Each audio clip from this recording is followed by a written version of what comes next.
On a humid August morning at Naval Station Coronado, a group of fresh recruits gathered outside the training hangar. Their laughter carried across the asphalt, sharp, immature, and careless. Their target stood just a few feet away, a woman in a plain Navy working uniform, her cover pressed neatly, her posture calm, her eyes lowered in silence. Her name was Lieutenant Commander Erin Hale. To them, she looked harmless, too quiet, too small, too ordinary. One recruit nudged another and muttered, "Why's she even here? Looks like someone's mom got lost on base." Another chuckled, "Bet she works in admin, probably here to give us paperwork." The assumptions spread like wildfire. None of them recognized the name. None of them knew the record. None of them had ever heard the stories told in hushed tones among special operations veterans.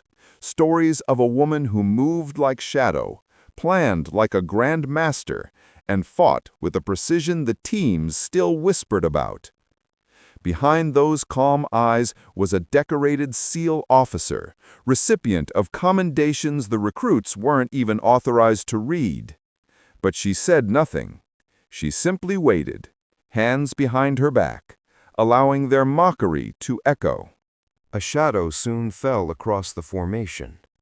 Chief Petty Officer Maddox, a towering man with a voice carved from gravel, stepped forward. "Recruits," he growled, "you're about to learn a lesson you won't forget." Chief Maddox turned to Erin Hale. "Ma'am," he said with crisp respect, "would you demonstrate today's combat drill?" The recruits blinked in confusion. Combat? With her? Before they could process it, Maddox barked, "Hale, engage!" What happened next lasted 3 seconds.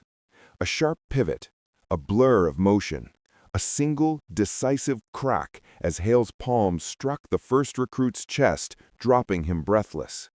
A sweep of her leg, another recruit hit the ground hard, air punched from his lungs. A twist of her wrist, third recruit immobilized, face pressed helplessly into the dust. Silence fell instantly. The fourth recruit froze as Hale stopped an inch from his throat, 2 fingers poised like a blade. Her expression never changed, calm, controlled, perfectly measured. Then she stepped back, allowing them to gasp, cough, and scramble upright. In 3 seconds, the mockery died. In 3 seconds, their illusion shattered. They all stared at her with stunned, fearful awe. Chief Maddox stepped forward, his boots echoing in the heavy quiet. "Recruits," he said slowly, "meet Lieutenant Commander Erin Hale, former Team 7 operations architect, Bronze Star with Valor, overseer of missions you will never read about." The recruits' faces drained of color. One stammered, "Sir, we didn't know." Hale finally spoke, her voice calm, crisp, and terrifyingly controlled. "You didn't ask."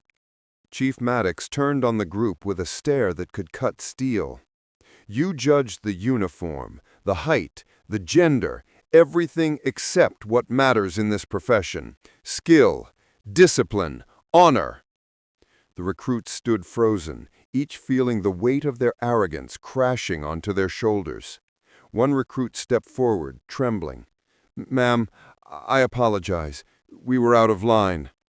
Hale studied him for a moment, not with anger, but with a kind of deep, disappointed clarity. "Recruits, you're entering a world where assumptions get people killed. Out there, no one cares what you think someone looks like.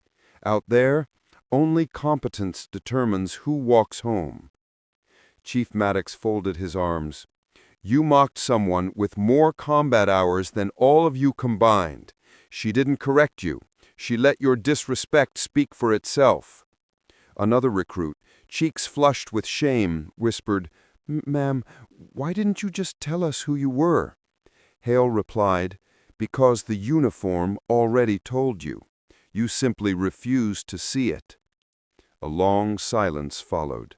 Then she added, softly, but with unshakable authority, "You will make mistakes in your career, but never make the mistake of underestimating a fellow warrior, not by their gender, not by their size, not by the calmness of their demeanor.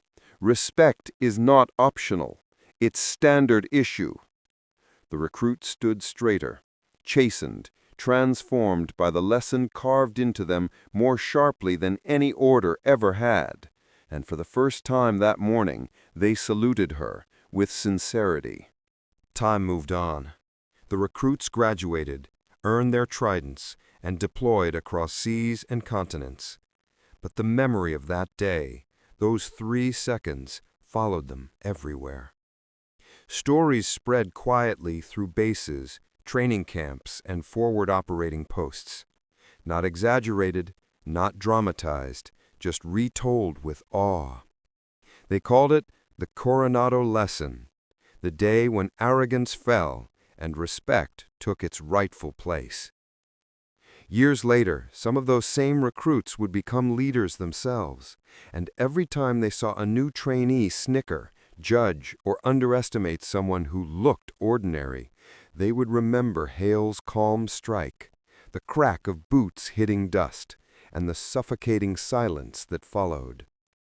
Most importantly, they remembered her final words to them, spoken at their graduation ceremony, a message they carried like doctrine. Strength is not always loud. Skill is not always visible. The quiet warrior is the one you should fear the most.